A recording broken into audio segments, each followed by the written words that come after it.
Rahim. So we have a course probability and statistic for engineers. Today's lecture number 10, and the topic is exponential distribution.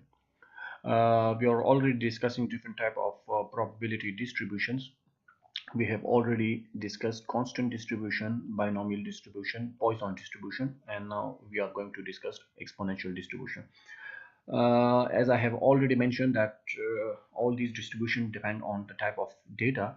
So for exponential distribution, the data has to be continuous data. So exponential distribution basically work when the data is constant. So when the data is continuous, while previous distribution that was discussed about the distribution that we have discussed previously was Poisson distribution, and the data in that distribution was discrete data. In every kind of distribution, we first have to check whether the data is continuous or discrete. So for exponential distribution, the data will be continuous data. Now, coming towards exponential distributions, the exponential distribution provides probability models. In fact, these are probability models, or we can just probability distribution, that are very widely used in engineering and sciences and other applied sciences. In engineering, not specific to the civil engineering, but we can use it in electronics. We can also use it in mechanical engineering. I have one example here that is related to the civil engineering, so I will discuss later in the slides. Exponential distribution is frequently used as a model for the distribution of times between occurrence of successive events, such as customer arriving at a service facility. So basically, in exponential distribution, we have let me have a new slides, and just I will show you how exponential distribution work. Let's say we have x-axis and y-axis, so we can take two different axes. Let's have this color as not the outline, that will be make it white, and we can draw two axes. So first axis, okay, make it let's make it outline of the should make it black. Okay, so that is y-axis, and we can take another axis, that is x-axis, from here to here, and give it black color. So if we have to excuses for the line that is not clearly, okay, that is not very much okay. So if we have probability distributions on probability distribution p of x, probability distribution on y-axis, and we take x-axis as a random variable x. So we will be having x as a random variable on x-axis, and we can take its respective probability on y-axis. So point to note that the random variable in case of exponential distribution is continuous, so that x might be the time. So time is one of the continuous data.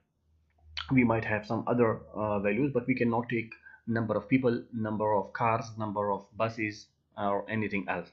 So in that case, in case of exponential distribution, on x-axis we will be having a continuous data, and the graph for exponential distribution, it will be somehow like this. Let me try. It will be somehow like okay, let's try again. Okay, so if I draw a graph, it's not easy for me to just draw a graph, use these tools. It's very hard, but I'm trying to use it. So exponential distribution, the graph will be somehow like this. And I'm not using the bars in that case, I'm using the line, because if there is a time value, if that is, for example, if time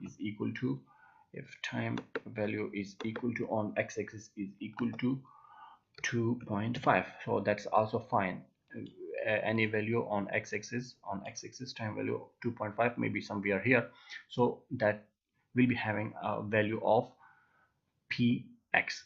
So just remember that in case of the Poisson, in case of the exponential distribution, we will be having continuous data.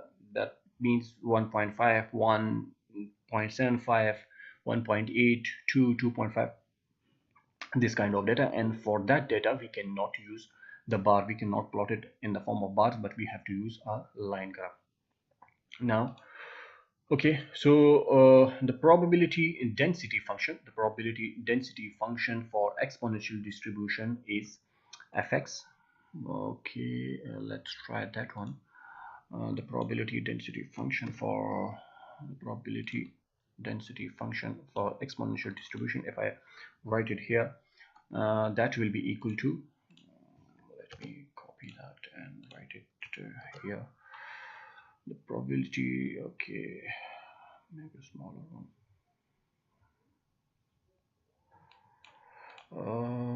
Okay, let's try something. Okay, I have already explained that, so I will delete that one. I will delete that all, or I can use another slide for that. So the probability density function for in case of exponential distribution, that will be small f,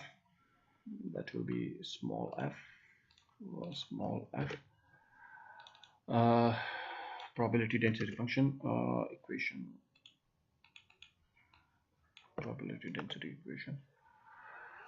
smaller f with the value of x that is equal to lambda, multiplied by exponential, okay, lambda multiplied by exponential e, and to the power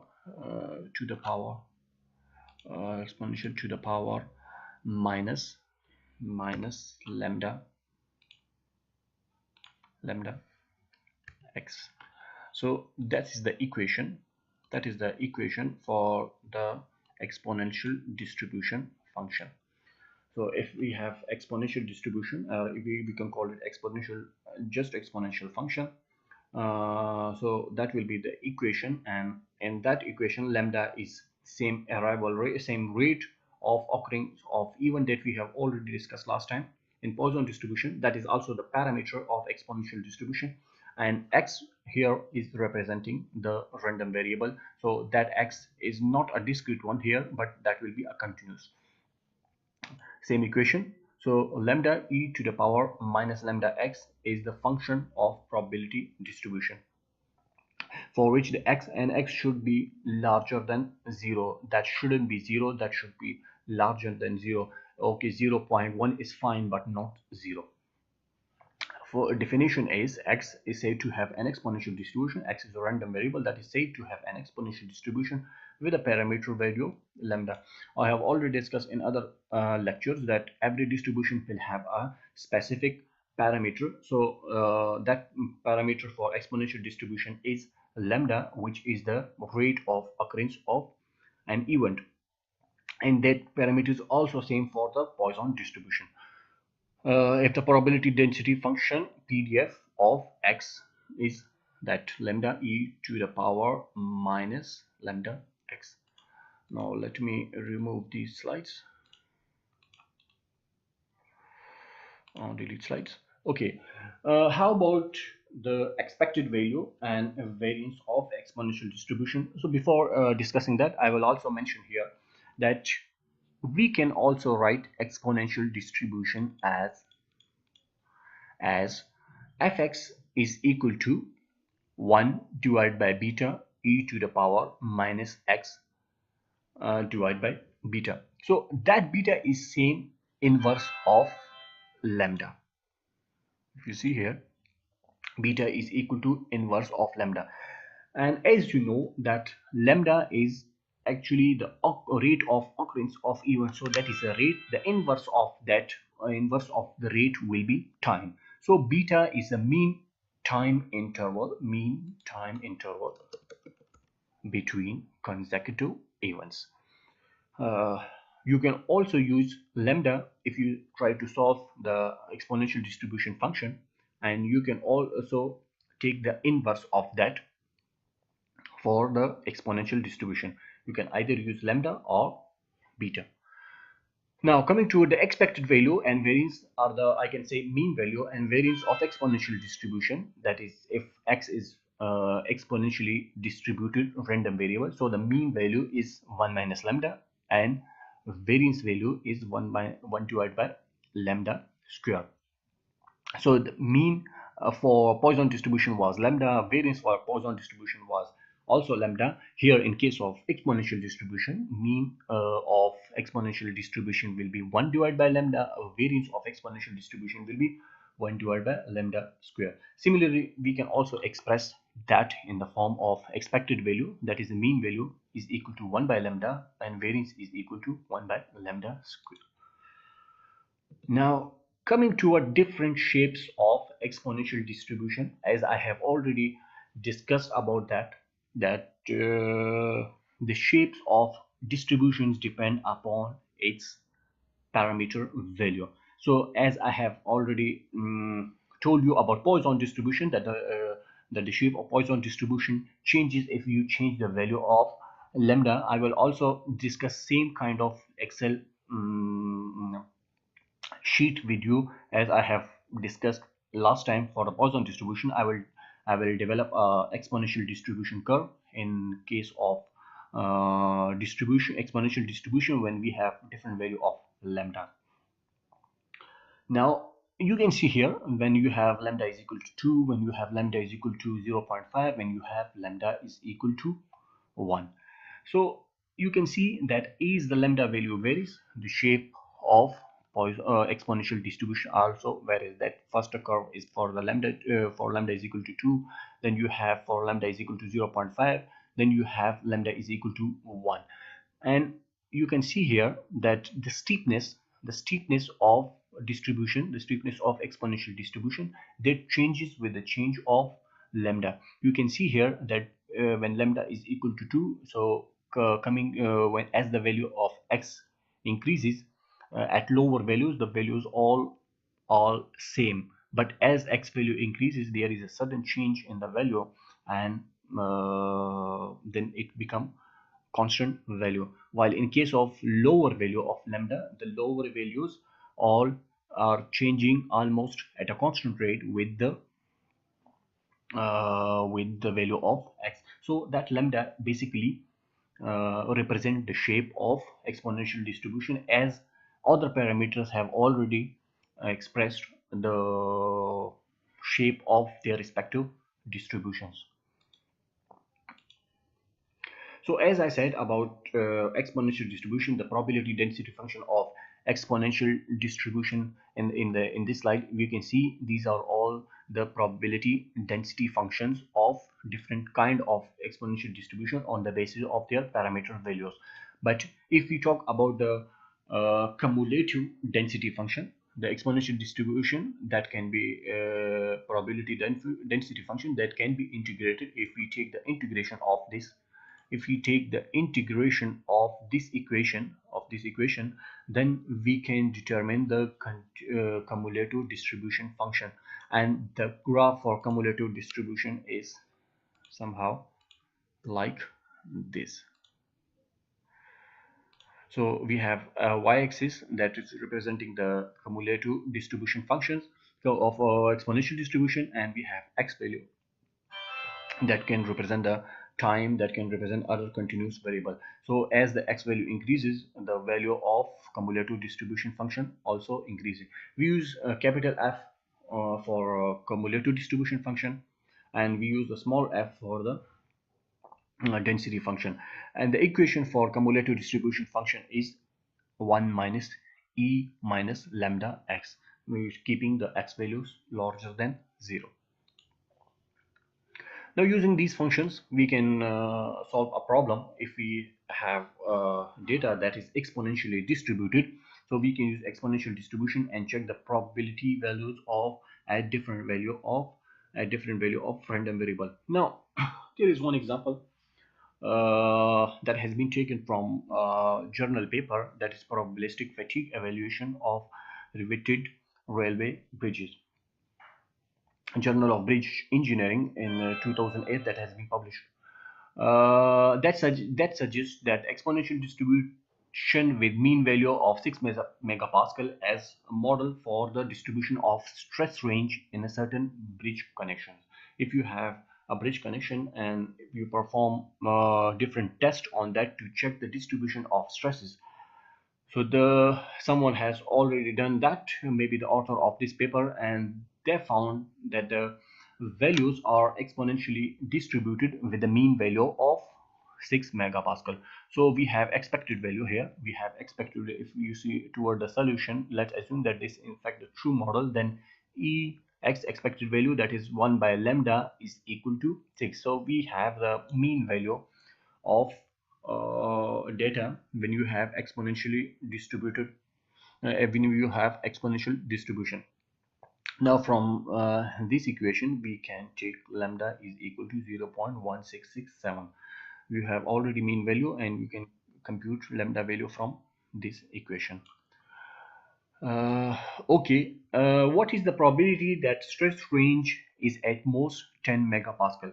You are going to determine the probability of stress ranges range that is at most 10 megapascal. And what is the probability that the stress range is between 5 and 10 megapascal? You can see here that the data that is continuous data, that is not discrete one. So we might have a mean value of 6.6, or we also have, and if someone determine the stress values at a bridge connections or any other for uh, any other parts of bridge, he will not get exact value of stress, that is 6, 5, 5, 6, 7, 8, 9, 10. So the value might be 5.5, 5.6, 6.5, something like this. But after computing that values, they have determined that mean value is 6, and they are going to check that what is the probability that the stress range will be at most 10 megapascal, and what is the probability that the stress ranges will be between 5 and 10 megapascal. Now if we solve that, the probability that stress range is at most 10 megapascal, that is equal to probability of x smaller r equal to 10. We have to determine all the probability values at for x smaller than 10.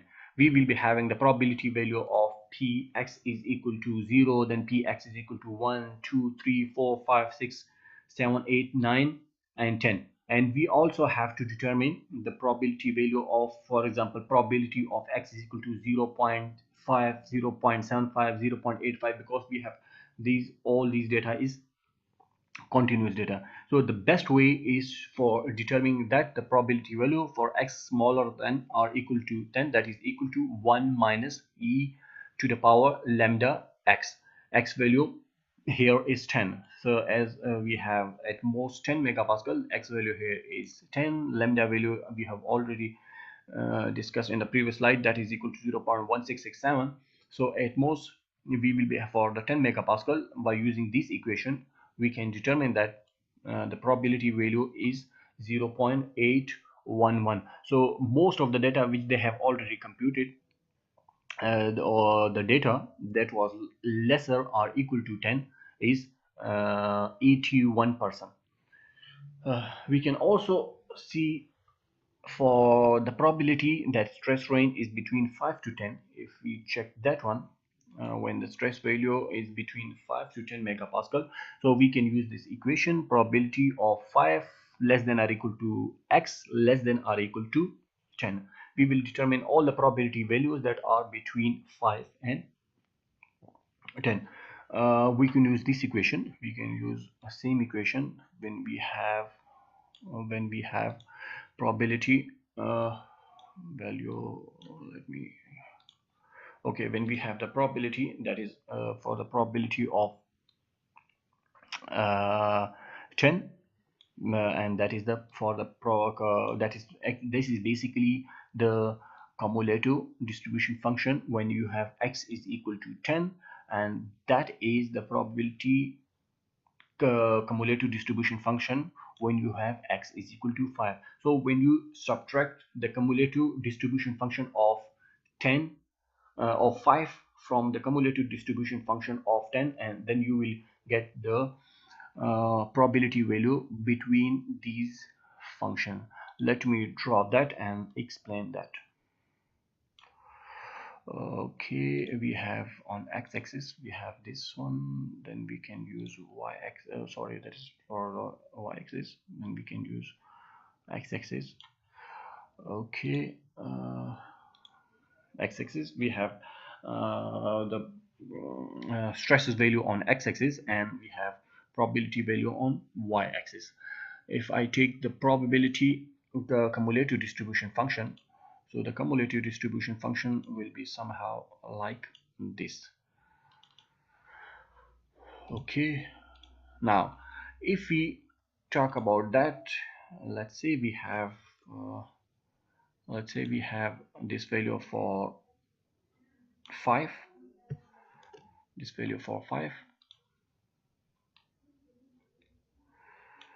this for 5, and this for 10. If we have okay, let me draw it straight. So we have two different values. Maybe the lower vertical line is representing random variable 5, and the upper is representing random variable 10. The probability, respective probability value for 5, and same respective probability value for 10. Now this region, this whole region, if I shade it, I'm not sure if I will be able to shade that. Okay, or it's not possible for me to shade this region, but you can see the cursor. This region, that is representing 0.246, because that is the this whole region represent probability of x less than 10, and this region below that lower line, this region is representing probability of x is equal to 5. So when you take the when you subtract that region from this whole region, that will give you the mid value, that will give you the probability value between 5 and 10, also including the value of 5 and value of 10. So that region, that whole region is copy, and if I cannot paste it here, but I will say that this region, you can see the cursor, this whole region is representing 0.246. Now there is another example. You can also read that and you can solve it by yourself. Let me explain, or let me draw some exponential distribution curves on Excel. Okay, if we have different value of x, that is random variable, let's say 1 2 3 4 sorry 3, that range from 1 to let's say 15. Now this is not wholly representing 1 and 2. This random variable is continuous, so 1 and 2 have the mid value between 1 and 2, maybe 1.5, 1.75, 1.25. So we will also consider all these values. Now probability value of x, we have to determine the probability of respective value of x, and we have lambda. We have a lambda, let's say lambda is equal to 0.5. Let's say we have lambda value 0.5. If we determine the probability value of respective x value is equal to, that is exponential, we have to use exponential distribution. For exponential distribution, we need respective x value, and we need lambda value, that is 0.5 here, just an example, and I'm taking lambda value 0.5. We have to fix that 0.5 because we have to take every time for every value of x. Now let me fix that. I'm not going to determine the cumulative value. I'm just determining the density value, so I will take it false. Now 0.303 is the exponential distribution or exponential distributed value, probability value for 1 when you have lambda is equal to 0.5. And if you take it till 15, that will give you different value of exponential distribution for different value of random variable. Let me plot that. If I plot, I have to use the line graph here because the data is continuous. If I take the line graph, now you can see here the exponent for the exponential distribution. When you have x value on x-axis, random variable value on x-axis, and you have probability values on y-axis, using a lambda value 0.5, and we will get the curve like this. Now here we also can check the value. Let me check that if I can take some lines. If I take them, okay, not that one.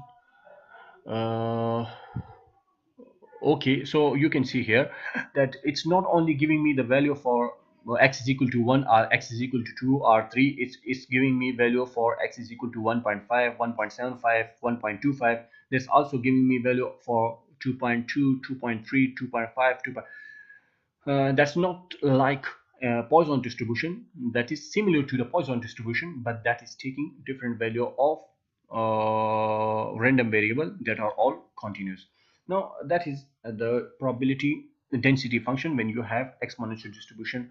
Let me change these values, and instead of probability density values, density function, I will use cumulative distribution, and I have to take true here. Now if I use this and drag that to 15, and that will be increasing curve starting from the lower value of probability on y-axis for 1, and that will increase, and as I said, that sum of all probability will be equal to 1, and that will finish at 1 here for 15. Now you know that the shapes of the probability distribution function also varies with the value of lambda. If I go toward the previous graph and change value of lambda, let me change that 0.5 and make it 1, so the graph will change. If I take it 0.1, so that will also change. Now let me explain here that if we decrease value of lambda and value of lambda become very small, so that exponential distribution will become a straight line. So exponential distribution is so that's becoming a straight line. A linear graph is a type of exponential distribution when you have lambda value very much small. Now if I take it 0.05, so you can see here that the curve graph that is now changing, and that is becoming a straight line. So as you decrease the value of lambda, the exponential distribution will become equal to linear distribution, or it will become not a linear distribution, but it will give you a straight graph, a straight line.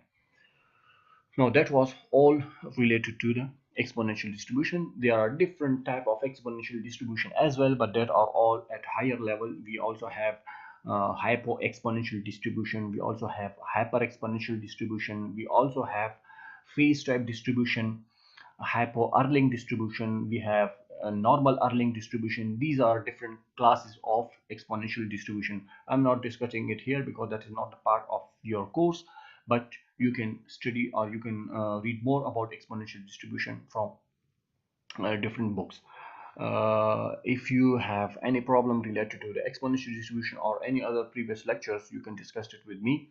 Now you can use the same technique to solve example number 2. That was all for exponential distribution. Thank you.